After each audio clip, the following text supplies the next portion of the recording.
They say it takes 21 days to change your life. But have you ever wondered why? Why not 10? Why not 30? What's so special about this number? Most people think it's just a motivational gimmick, some random number thrown around in self-improvement circles. But what if I told you that 21 days isn't just a theory, that it's a psychological blueprint for rewiring your brain, breaking old habits and building new ones that will completely transform the way you live? Change isn't about motivation. It's about rewiring your mind. And 21 days is the key.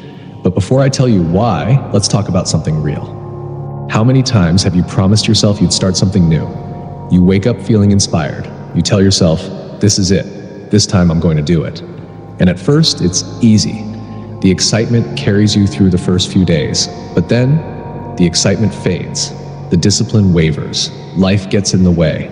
One missed day turns into two. Two turns into a week. And before you know it, you're back to square one, frustrated, disappointed, wondering why change feels so impossible. I know this cycle all too well because I lived it. For years, I would start something with full force, only to give up halfway through. I'd see people who seemed so disciplined, so consistent, and I'd wonder, what do they have that I don't? Then I found the answer. And it wasn't talent.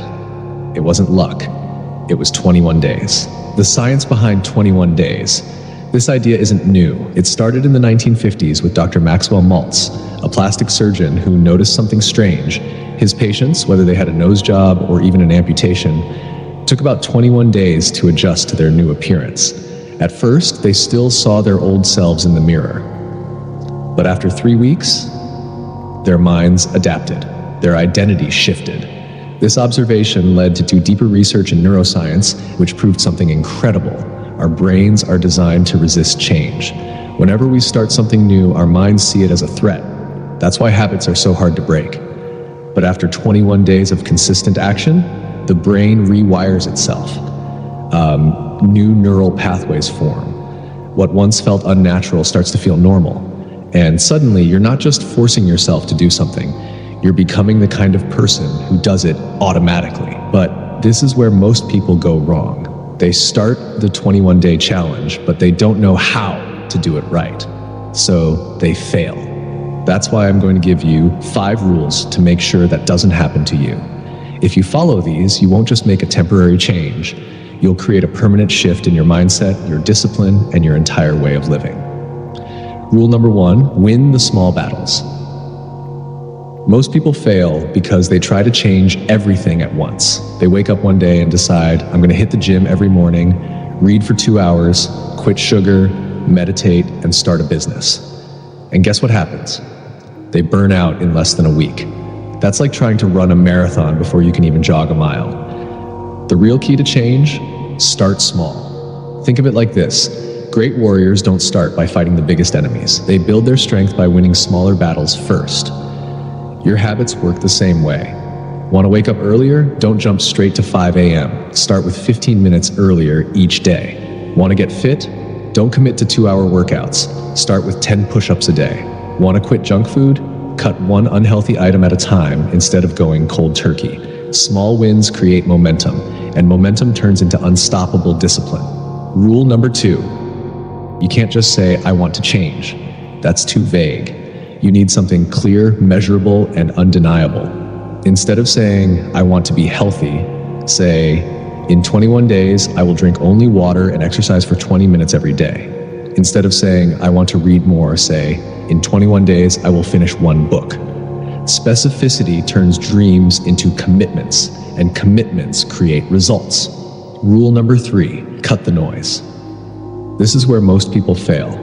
You're motivated at first, but then distractions creep in. Your phone buzzes, social media sucks you in, friends invite you out for just 1 cheat day, and before you know it, you're right back where you started. For 21 days, you need focus. Treat this like a mission. Turn off notifications. Limit social media. Avoid anything that pulls you back into old habits. This isn't forever, but if you want real change, you have to protect your progress. Rule number 4, gratitude rewires your mind. Most people don't quit because they're weak. They quit because they focus on what's missing instead of what they already have. Every morning, take 30 seconds to remind yourself of 3 things you're grateful for. Your body, your mind, your opportunities. Why does this matter? Because when you appreciate what you already have, you stop feeling like change is a struggle. Instead, you see it as a privilege. Rule number 5, think beyond yourself. Your transformation isn't just about you. Someone is watching you. Maybe it's a friend, a sibling, a future version of yourself. When you change, you don't just prove it to yourself. You prove it to everyone around you that it's possible. So when you feel like quitting, remember, this isn't just about you. It's about inspiring someone else to start their journey. Your 21-day challenge starts now. Here's the part where most people click away and do nothing, but you're different. If you're ready to take this challenge seriously, pick one habit, just one, and commit to it for the next 21 days. No excuses, no half efforts, just focused, disciplined action. Comment below what you're committing to.